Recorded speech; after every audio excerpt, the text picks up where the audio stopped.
Maintenant que vous avez bien compris l'utilité de la NAT, on va s'intéresser dans cette deuxième vidéo au premier mécanisme de translation d'adresse, qu'on appelle aussi la translation d'adresse NAT, Network Address Translation pure, ou NAT 1.1. Donc, dans la NAT 1.1, comment ça fonctionne? On va avoir une adresse IP publique, une adresse IP globale, aussi appelée une adresse IP routable, qui va être mise en correspondance avec une adresse IP interne ou une adresse IP locale. Donc ici, l'entreprise n'a pas obtenu autant d'adresses IP qu'elle a de machines. Elle a obtenu une plage d'adresse IP publique 80.1.1.64/29, ce qui lui permet d'héberger 6 machines de puissance 3, moins 2 machines, pour aller à 32, 32 moins 29, ça fait 3, donc 2 puissance 3 moins 2. Donc on a bien nos machines qui sont numérotées avec une plage d'adresse IP privée 10.0.0/24. Le routeur a obtenu une plage d'adresse 81.1.64/29. Donc, quelque part, il faut configurer le routeur. L'administrateur lui dit, voilà ta plage d'adresse IP publique 81.1.64/29. R1 on va toujours faire du routage, mais en plus, il va mettre en œuvre un mécanisme de translation d'adresse qui va principalement consister à gérer une table de translation d'adresse telle qu'elle est présentée ici. Donc on va avoir les adresses internes et les adresses externes qui vont être présentes dans cette table. Donc commençons par un exemple.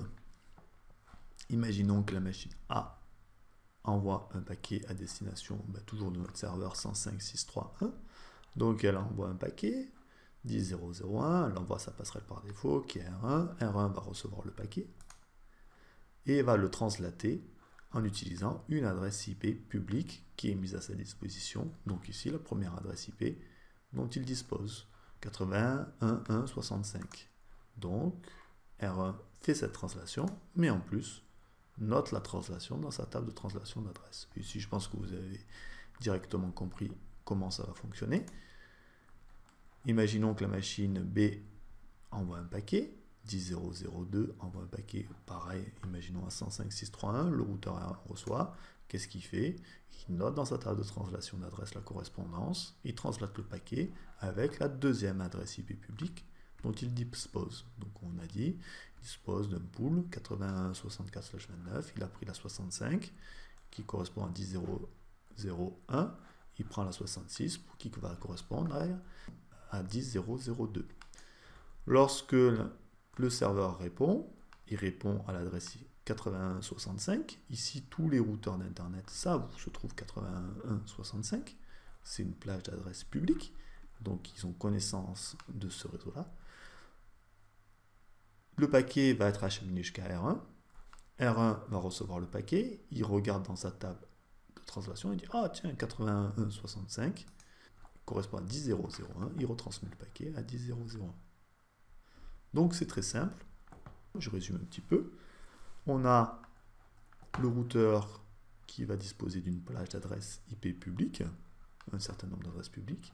Toutes les machines du réseau interne vont être numérotées avec une plage d'adresse privée, 10.0.0, 192.168, 172.16, et ainsi de suite. Lorsque le routeur reçoit un paquet du réseau interne vers le réseau externe, du réseau local vers le réseau global, le routeur change l'adresse IP source qui est présente dans le paquet, prélevant une adresse IP dans sa plage globale. Et il envoie le paquet. Lorsque le routeur reçoit un paquet du côté réseau public et à direction du réseau local, qu'est-ce qu'il fait? Il fait le mécanisme inverse. Il va changer l'adresse de destination en utilisant quoi? La table de translation, la correspondance qu'il avait notée auparavant. Imaginons que je veuille faire de l'hébergement de serveur. Ici, je vois que j'ai un serveur qui a comme adresse IP 10.0.0.200. Et dans ce cadre-là, je veux le rendre accessible directement depuis l'extérieur. Je veux que, par exemple, ce poste-là puisse accéder à 10.0.0.200. Imaginons que j'envoie un paquet à destination de ce réseau-là. 10.0.0.200, ce n'est pas accessible. Les routeurs d'Internet ne le routeraient pas. Donc, il faut que j'envoie un paquet à destination d'une de ces plages, d'une de ces adresses qui appartient à cette plage, et il faut que je mette quelque part dans ma table de translation d'adresse une correspondance. Par exemple ici, je vais avoir que 10.0.0.200 correspond à 81.1.1.70. Ce type de translation, ce qu'on appelle une translation statique. Pourquoi elle est statique? Parce qu'elle est saisie manuellement par l'administrateur dans le routeur. On note que les autres types de translations sont des translations qui sont de type dynamique, D, et donc on peut les noter pour les différencier, ces différents types de translations. Dans cette configuration, combien de machines peuvent accéder simultanément à Internet? Eh bien, on a vu qu'on avait une plage 81.64/29, ce qui me fait une plage de 6 adresses IP, donc on peut avoir 6 machines. Et ici, on se rend de suite compte des inconvénients de ce mécanisme-là. Si on a autant d'adresses IP publiques que de postes, ben on ne fait pas d'économie d'adresse. Ça veut dire quoi? Ben, par exemple, ici, je peux numéroter mes machines en 10.0.0/24, mais si je veux que toutes mes machines veulent accéder à Internet simultanément, il faudrait que j'ai une plage aussi en /24. Mais dans ce cadre-là, je ne fais pas d'économie d'adresse. Or, on a dit que la translation d'adresse, le mécanisme, l'origine principale, c'était de faire des économies. Si on a moins d'adresses IP publiques que de postes, bien sûr, ben, toutes les machines n'ont pas accès à Internet simultanément. Quoi qu'il en soit, on a quand même des avantages de la NAT par rapport à un fonctionnement classique. C'est quoi les principaux avantages? Ben, le schéma interne du réseau est masqué. Ça nous apporte une sécurité de l'extérieur. Si je prends un exemple, lorsque les machines du réseau interne n'ont pas initialisé de connexion de l'intérieur vers l'extérieur, il n'y a pas de ligne dans la table de translation d'adresse, donc elles ne sont pas joignables. Ici, la seule machine qui est joignable depuis l'extérieur, c'est la machine 10.0.0.200 qui est joignable via l'adresse IP publique 81.1.70. Et donc, cette machine, ben, il faut que je fasse particulièrement attention pour la sécuriser. Mais les autres, ben, j'ai un peu moins besoin de faire attention. Pourquoi? Ben, parce qu'elles ne sont pas directement joignables, elles sont entre guillemets masquées. Donc ça, c'est le premier avantage. Et le deuxième avantage, c'est qu'on va avoir une flexibilité dans le plan d'adressage du réseau interne.